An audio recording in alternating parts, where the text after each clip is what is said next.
میرا جماعت المسلمین سے مناظرہ ہوا تھا، بہت بڑی بڑی پھینک رہے تھے نا وہ، آئے مجھے، یہ میں اس لیے مناظرے کا ذکر کر رہا ہوں کہ آپ کو یہ خبر متواتر کا پتہ چلے، یہ اس پر پورا اسلام موقوف ہے. اگر اس کو سائڈ پہ لگا دو گے نا تو ہر پروفیسر، ہر انجینئر کے لیے آپ کو گمراہ کرنا 2 منٹ کا کام ہے، اور آپ دلائل میں الجھتے الجھتے پاگل ہو جاؤ گے ملا کے. ایک وقت آئے گا آپ کو ہر عالم برا لگے گا، اور پھر آپ کو جس کی اسپیچز سن رہے ہیں وہ بھی برا لگے گا. آپ کو اتنے آپ وسوسوں میں مبتلا ہو جاؤ گے کہ آپ کو جو بدیہی چیزیں ہیں نا اسلام میں 2 اور 2 4 کی طرح، وہ بھی آپ کو عجیب لگنا شروع ہو جائیں گی. ان لوگوں نے ایسے وسوسے ڈالے لوگوں کے دلوں میں. تو جماعت المسلمین والوں نے یہاں بڑا پروپیگنڈا کیا ہوا تھا کہ جی میرا مقصد ابھی جماعت المسلمین نہیں ہے، میں تو واقعہ سناتا ہوں تاکہ وہ جو اصول میں سمجھانا چاہ رہا ہوں وہ اچھی طرح سے بیٹھ جائے. تو مثالوں سے، واقعات سے زیادہ اچھی بات سمجھ میں آتی ہے.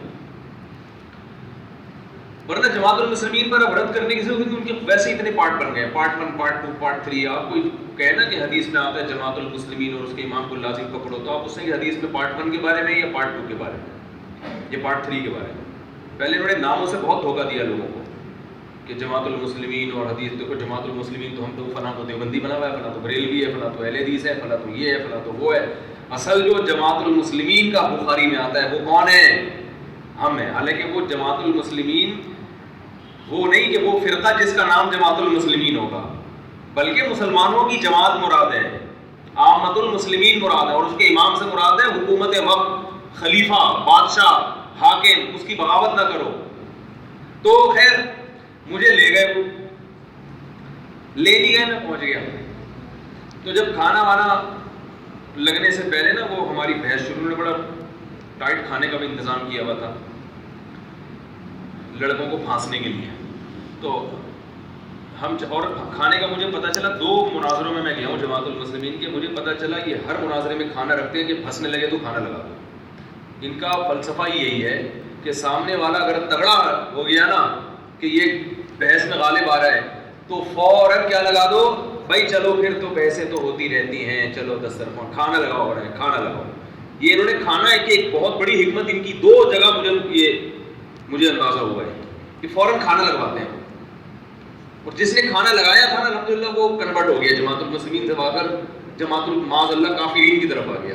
ٹھیک ہے، جب آپ مسلمین ہیں تو گویا ہم تو پھر کافر ہو گئے، اللہ نہ کرے. نام فرقہ وارانہ خود رکھتے ہیں آگ لگانے کے لیے. تو مجھے جماعت المسلمین والے نے کہا، پتہ نہیں کیا کیا اعتراضات امام حنیفہ پہ کرنے لگے نا. امام حنیفہ نے کہا ہے کہ نجاست اگر جو ہے وہ 1 درہم سے کم ہو. امام حنیفہ کا مذہب یہ ہے، قول یہ ہے کہ اگر 2-4 قطرے ہلکے پھلکی سی نجاست کپڑوں پہ لگی ہو تو نماز ہو جائے گی. ٹھیک ہے، اگر وہ 1 درہم کے برابر، ہتھیلی کی گہرائی کے برابر لگی ہو تو پھر نماز نہیں ہوتی. تو انہوں نے کہا یہ قرآن یہ کہاں سے نکالا ہے انہوں نے، یہ مسئلہ کہاں سے نکالا؟ مجھے اس کی دلیل معلوم تھی، لیکن میں دلیل سے جواب دیتا، پھر ایک اور سوال ہو جاتا، پھر جواب دیتا، پھر ایک اور سوال ہو جاتا، پھر جواب دیتا، ایک اور سوال ہو جاتا. تو میں نے کہا بھائی اصولی بات کرتے ہیں، پہلے ہم دلائل کا تجزیہ کرتے ہیں کہ دلیل کہتے کس کو ہیں، دلیل کی ڈیفینیشن کیا ہے. تجزیہ ہو جائے گا پھر میں یہ سارے، اور یہ اس کے جواب بہت آسان ہے. یہ جو 1 درہم کا مسئلہ ہے نہیں تو بہت آسان جواب ہے اس کا، لیکن میں چاہ رہا تھا اصولی بحث. میں نے کہا امام حنیفہ کو تھوڑی دیر کے لیے غلط مان لو، ٹھیک ہے نا، غلط ہے، ان کو فالو نہیں کرنا چاہیے. تو امام شافعی کو کرنا چاہیے. انہوں نے کہا نا نا نا نا. امام مالک کو کرنا چاہیے، نا نا نا نا. امام احمد کو نہیں، کسی کو فالو، قرآن و سنت کو فالو کرو. میں نے کہا اس کا مطلب اب تک قرآن و سنت کو کسی نے فالو نہیں کیا تھا.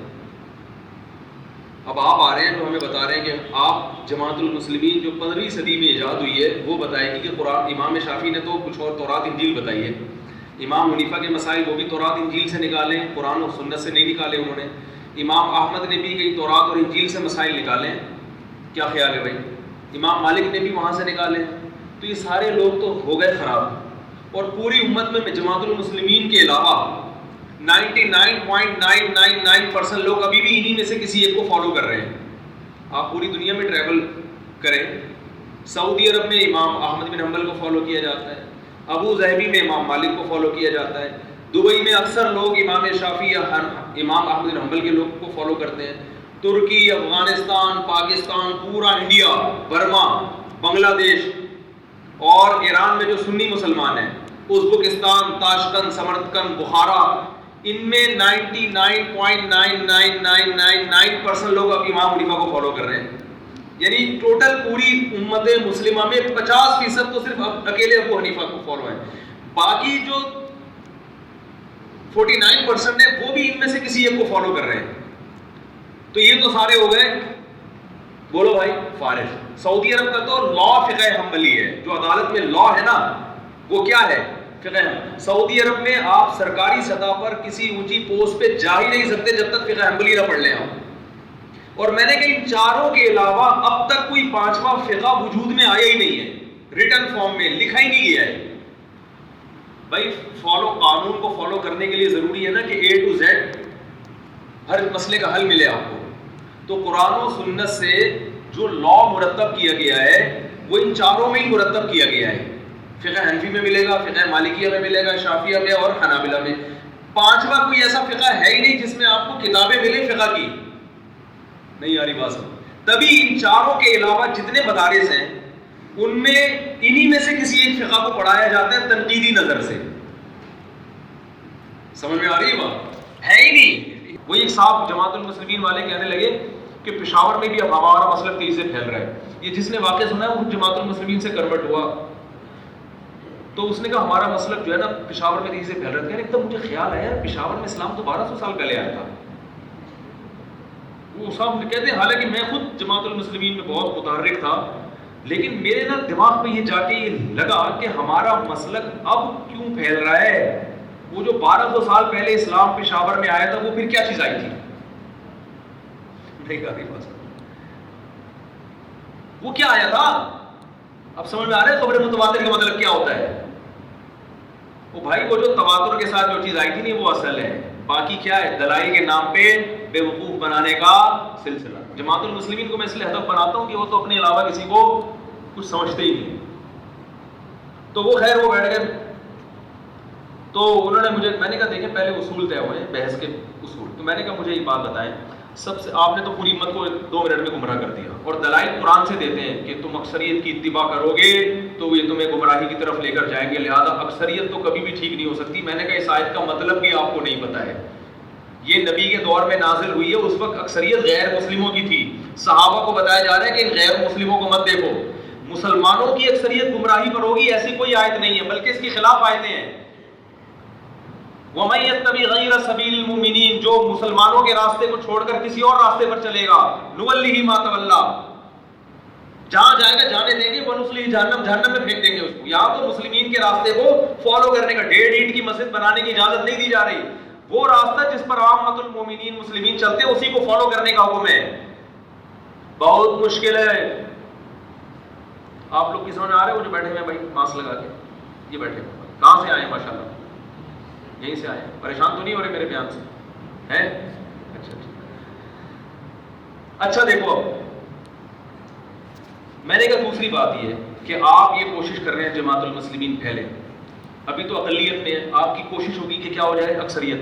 تو جس دن اکثریت میں آ گئی آپ گمراہ ہو جاؤ گے اس آیت کی روشنی میں، کیونکہ قرآن کہہ رہا ہے اکثریت کی اتباع کرو گے تو کہاں جاؤ گے؟ جہنم. میں نے کہا اس لیے اسلام کو کبھی اکثر لوگوں کا مذہب بننے نہیں دینا اور اپنے مسلک کی اتنی تبلیغ نہیں کرنا.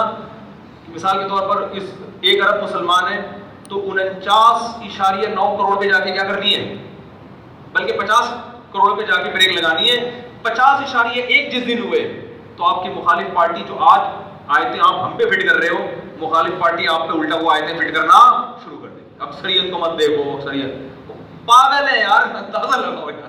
یہ ہمارے امام بن رہے ہیں، یہ ہمیں ابو حنیفہ سے اور شافعی سے ہٹا کے کہاں لگا رہے ہیں؟ ہمیں فالو کرو. اچھا خیر پھر میں نے ان سے کہا، میں نے کہا دیکھو بھائی سارے تو ہو گئے خراب. آپ جماعت المسلمین جو 1975-77 میں کیماڑی میں جس کی بنیاد رکھی گئی، حقیقت ہے کیماڑی میں بنیاد رکھی گئی ہے جہاں تک میری معلومات، وہ ہو گئے قرآن و سنت کے فالو کرنے والے، ہم تو ہو گئے بیکار.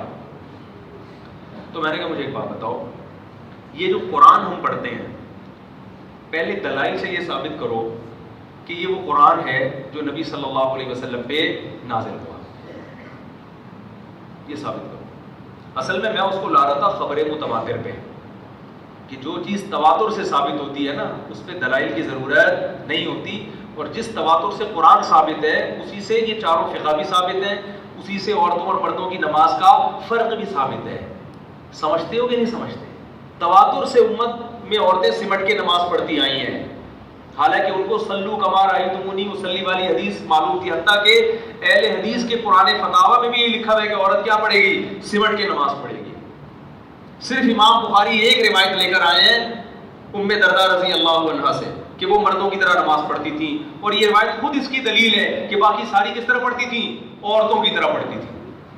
تو تابعین صحابہ وہ تواتر سے ایک چیز چلی آ رہی ہے، اور اس پہ آپ اس میں جو خبر واحد ہے نا ایک روایت فلاں اس کی حیثیت نہیں ہے، یہ سینہ بسینہ چلی آ رہی ہے. تبھی فقہاء نے کتابوں میں لکھ دیا. امام شافعی حدیث کے بہت بڑے امام ہیں، صاف طور پر لکھتے ہیں کہ عورت کیسے نماز پڑھے گی؟ سمٹ کے. امام احمد بن حنبل امام بخاری کے استاد ہیں، بہت بڑے امام ہیں حدیث کے، صاف لفظوں میں کہتے ہیں عورت کیسے نماز پڑھے گی؟ سمٹ کے. ان میں سے کسی کو قرآن و سنت سمجھ میں نہیں آیا یار. امام مالک ہے، فقہ حنفی کا تو پتہ ہی ہے سب کو، امام مالک سے منقول ہے. میں نے کہا یار یہ سارے اس سب کی ان کو سلو رمایت کما رہی تم نے اصلی والی حدیث نہیں پتہ تھی؟ حدیث میں آتا ہے جیسے میں نماز پڑھتا ہوں ایسے پڑھو، کہہ رہے نبی نے تو ایسے سجدہ کیا تو عورتیں کیوں کریں گی ایسے؟ میں نے کہا اچھا یہ بتاؤ، حدیث میں آتا ہے کہ خذوا عنی مناسککم، حج ایسے کرو جیسے میں کرتا ہوں. تو نبی تو صفا مروہ پہ دوڑے ہیں، تو عورتوں کو بھی دوڑاؤ پھر. اور کوئی ایک حدیث دکھاؤ جس میں آتا ہو کہ عورتیں نہ دوڑیں بلکہ عورتیں کیا کریں گی؟ چلے. ایک حدیث بھی ایسی موجود نہیں ہے. میں نے کہا حدیث میں تو زور سے آپ نے لبیک کہا ہے. جب نبی نے زور سے لبیک کہا اور نبی نے حکم دیا کہ ایسے حج کرو جیسے میں کرتا ہوں، تو عورت زور سے لبیک کہے گی کہ نہیں کہے گی؟ لیکن آپ عورت کو زور سے لبیک نہیں کہنے دیتے، حالانکہ ہمارے پاس کوئی حدیث نہیں ہے جس میں عورت کو لبیک آہستہ کہا ہو. جب میں نے چیلنج کیا تو ایک مشہور زمانہ نے اس چیلنج کا جواب دیا کہ عبداللہ بن عمر کی روایت ہے مصنف ابن ابی شیبہ میں، جس میں آتا ہے کہ عورت کیا کرے گی؟ آہستہ. حالانکہ عبداللہ بن عمر کی جو روایت ہے وہ مرفوع حدیث نہیں ہے، وہ عبداللہ بن عمر کا اپنا قول ہے. نمبر 2 اس میں ابن جریج مدلس راوی ہے، وہ سند بھی کیا ہے؟ ضعیف ہے. یہ میں نے چیلنج کا جواب دیا، اس کو ٹھنڈے پیٹوں پی گئے. اور مصنف ابن ابی شیبہ کی روایت پیش کی اور کہا کہ یہ حدیث کی کتاب ہے. حالانکہ میں نے ایک روایت مصنف ابن ابی شیبہ سے پیش کی تھی، انہوں نے کہا یہ حدیث کی کسی کتاب میں نہیں لکھا. اس وقت مصنف ابن شیبہ حدیث کی کتاب نہیں تھی، اور جب اپنا مسئلہ آیا تو وہ کیا بن گئی؟ یہ تمام باتیں محترم پہ قرض ہیں جو میں سامنے بیٹھ کے پوچھوں گا، لیکن ایسا ٹھنڈے پیٹوں پی پا کے بیٹھے ہوئے ہیں، ڈکار بھی نہیں آ رہی. تو ان کا کوئی اصول ہی نہیں ہے بھائی کہ کسی جگہ کھڑے ہی نہیں ہوتے یہ لوگ. تو خیر بات کیا چل رہی تھی؟ تو ہاں، تو میں نے ان سے کہا کیا چل رہی تھی بات؟ ہاں، تو نماز کا ہے، یہ سب چیزیں تواتر سے ثابت ہیں، ورنہ بہت ساری چیزوں کا آپ انکار کرتے چلے جاؤ گے، بہت ساری چیزوں کا آپ انکار کرتے چلے جاؤ گے. کل ممکن ہے کوئی نیا فتویٰ آئے کہ عورت زور سے لبیک کہے گی، یہ مولویوں نے عورتوں کو خاموش کیا ہے، عورت پیدل بھاگے گی صفا مروہ میں. کوئی دلیل دکھاؤ، حدیث دکھاؤ جہاں عورت کو چلنے کا حکم ہو. اور جو بھاگی تھی حضرت ہاجرہ، وہ تو عورت تھی. کوئی پروفیسر کل اٹھ کے کہہ سکتا ہے کہ بھائی حضرت ہاجرہ تو عورت ہو کے بھاگی ہے، تو عورتوں کو تو زیادہ بھاگنا ہے وہاں پہ. آپ کے پاس اس کو مطمئن کرنے کا کوئی جواب نہیں ہوگا. آپ کہہ سکتے ہو بھائی اس پر تو اجماع ہے، تو وہ کہہ سکتا ہے جب میں نے یہ قول کیا تو اجماع کیا ہو گیا؟ ختم. ٹھیک ہے نا؟ اب تھوڑی اجماع، پوری امت تھوڑی جمائے گا، تو اجماع ختم ہو گیا نا. 2 منٹ لگتے ہیں اجماع کو ختم کرنے میں، کتنا ٹائم لگتا ہے؟ تو ایسے ہم بھی کہتے ہیں کہ عورت سمٹ کے نماز پڑھے گی. اجماع صدیوں سے اجماع چلا آ رہا ہے، صدیوں تک کوئی ایک قول بھی اس کے خلاف آپ کو نظر نہیں آئے گا. تو بعد والے قول کا کوئی اعتبار نہیں ہوتا. اچھا بات چل رہی تھی تو میں نے ان سے کہا یہ ثابت کرو کہ یہ قرآن وہ ہے جو نبی صلی اللہ علیہ وسلم پر نازل ہے. اس نے کہا بھائی یہ تو وہی قرآن ہے، دلیل دیکھو، یہ تو بالکل وہی قرآن ہے. میں نے کہا بھائی دلیل کیا ہے؟ کوئی غیر مسلم پوچھ لے کہ ٹھیک ہے میں محمد صلی اللہ علیہ وسلم پر ایمان لاتا ہوں، لیکن مجھے ثابت کرو کہ یہ وہی قرآن ہے جو محمد صلی اللہ علیہ وسلم پر نازل ہے. اب کوئی لیبارٹری ٹیسٹ تھوڑی ہوگا، کوئی سائنسدان تھوڑی بتائے گا یہ. تو میں نے کہا، اس نے کہا یہ تو تحریف ہو ہی نہیں سکتی، قرآن میں خود لکھا ہوا ہے. لا ریب فیہ، اس میں کوئی شک نہیں ہے. میں نے کہا ایک کتاب آپ لکھیں اردو کی، اس پہ لکھ دیں لا ریب فیہ، تو اس میں بھی کوئی شک نہیں رہے گا. پھر یہ تو ثابت کرو یہ لا ریب فیہ اللہ نے ہی نازل کیا ہے. ٹھیک ہے نا؟ کہہ رہے نہیں قرآن میں آتا ہے انا نحن نزلنا الذکر وانا لہ لحافظون، ہم نے اس قرآن کو نازل کیا، ہم ہی حفاظت کریں گے. ابے میں نے کہا یہ بتا یہ آیت اللہ نے نازل کی ہے، پہلے یہ تو ثابت کر لو نا. ایسے تو بھائی کوئی قادیانی کوئی کتاب لکھے اور اس میں کہتے کہ ہم نے اس کو نازل کیا اور ہم اس کی حفاظت کریں گے اور یہ اللہ کہہ رہا ہے. تو پہلے یہ تو ثابت کرو کہ یہ پیغمبر پہ نازل بھی ہوئی ہے آیت. اتنی تامک ٹوئیاں کی ہے نا، گھماتا رہے بات. کیا کر میں نے کہا آپ اصل میں جو اصل جواب ہے نا اس پہ نہیں آ رہے. اصل جواب یہ کہ اس امت نے یہ جو قرآن ہم تک پہنچایا ہے تو یہ امت من حیث الامہ جھوٹی اور غلط اور گمراہ نہیں ہو سکتی. اس سے اتنی بڑی خیانت نہیں ہو سکتی. اس سے کیا، اس امت کو تو چلو ہم مانتے ہیں نا، غیر مسلم کو بھی ہم یہ ایک دلیل دیں گے. تو بھائی اتنے سارے لوگ صدیوں سے جن میں مختلف فرقے ہیں مسلمانوں کے جو ایک دوسرے کے خلاف توپے لے کے ایک دوسرے پہ فتوے لگا رہے ہیں، الحمد سے لے کے والناس تک جہاں قرآن کی بات آئے گی تو قرآن سب کا کیا ہے؟ ایک ہے. وجہ اس کی یہ کہ اسلام جب دنیا میں پھیلا تو صحابہ نے اس سینے میں قرآن محفوظ کر کے پوری دنیا میں پھیل گئے. سیم قرآن تھا، اس میں روایتوں کا اختلاف ہے، نبی نے یہ آیت اس طرح بھی پڑھی اس طرح بھی پڑھی، تو وہ ساری روایتیں پہنچی ہیں. لہذا یہ تو ہم کہتے ہیں کہ مالکی یوم الدین بھی پڑھ سکتے ہو، ملکی یوم الدین بھی. تو تمام فرقوں میں ہے کہ مالکی یوم الدین کو ملکی یوم الدین بھی پڑھا جا سکتا ہے، کیونکہ مالکی یوم الدین بھی تواتر سے ثابت ہے کہ نبی نے یہ لفظ یوں پڑھا ہے، اور ملکی یوم الدین بھی تواتر سے ثابت ہے. تو جو 7 قراتیں ہیں نا وہ تو اپنی جگہ ہیں، ان میں بھی اختلاف نہیں ہے. یعنی وہ سب مانتے ہیں کہ یہ بھی ہے اور یہ بھی ہے، یہ لفظ بھی پڑھا ہے یہ بھی پڑھا ہے ہم نے. تو میں نے کہا یہ اس کی علامت ہے کہ یہ جو متواتر حدیث متواتر ہے نا، حالانکہ بخاری اور مسلم میں جو قرآن کی قراتیں لکھی ہوئی ہیں بہت سی وہ اس متواتر قراتوں کے خلاف ہیں، لیکن ہم پھر بھی اس پہ قرآن نہیں پڑھتے. ہم کہتے ہیں بخاری خبر واحد ہے، حدثنی فلان قال حدثنی فلان قال حدثنی فلان، ایک آدمی نقل کر رہا ہے. تو جو ایک آدمی جس طرح سے آیت پڑھ رہا ہے اس طرح نہیں پڑھی جائے گی، جس طرح صدیوں سے لوگ پڑھتے چلے آ رہے ہیں اس طرح پڑھی جائے گی. اب کل کوئی اٹھ کے نیا قرآن بنا سکتا ہے اور کہہ سکتا ہے بخاری میں تو لکھا ہوا ہے واللیل اذا یغشا والنہار اذا تجلی والذکر والانثی وما خلق الذکر والانثی کے بجائے کیا کہے گا؟ والذکر والانثی. تو کہے گا میں نیا قرآن چھاپوں گا جس میں وما خلق کا لفظ کیا کروں گا؟ غائب کرنے دو گے بخاری کے نام پہ؟ بولو گے بھائی یہ بھی نبی نے پڑھا ہے وما خلق الذکر والانثی، بخاری میں لکھا ہے مانتے ہیں، لیکن جو سینہ بسینہ چلا آ رہا ہے نا وہ وما خلق الذکر والانثی ہے. لہذا بخاری کے مقابلے میں اس متواتر کو ترجیح دی جائے گی جو صدیوں سے چلا آ رہا ہے. آپ کی ریسرچ آپ اپنے ساتھ لے جا سکتے ہیں، بہت آسان ہے بات سمجھا. ٹھیک ہے آپ تنگ آ گئے ہوں گے نا سن. تو خیر میں نے اس سے کہا وہ ٹامک تو یہی مارتا رہا بیچارہ، وہ آیا ہی نہیں کم وقت پر کھانا لگا دیا. کھانا کھانے تھوڑی آئے ہم یہاں پہ کیا. لیکن اس کے بعد دوبارہ محلے میں الحمدللہ آئے نہیں. تو میں ان کو یہ جو اصل وہ آئے نہیں، ورنہ میں آتے تو میں بتاتا کہ متواتر خبر جو ہے نا یہ ایک ایسی دلیل ہے جو صرف مسلمان نہیں بلکہ غیر مسلم بھی، کیونکہ اس کا شمار بھی ایک طرح سے عقلی دلیلوں میں ہوتا ہے. عقل کہتی ہے کہ خبر متواتر غلط نہیں ہو سکتی. Thanks for watching. Don't forget to like, comment, share and subscribe.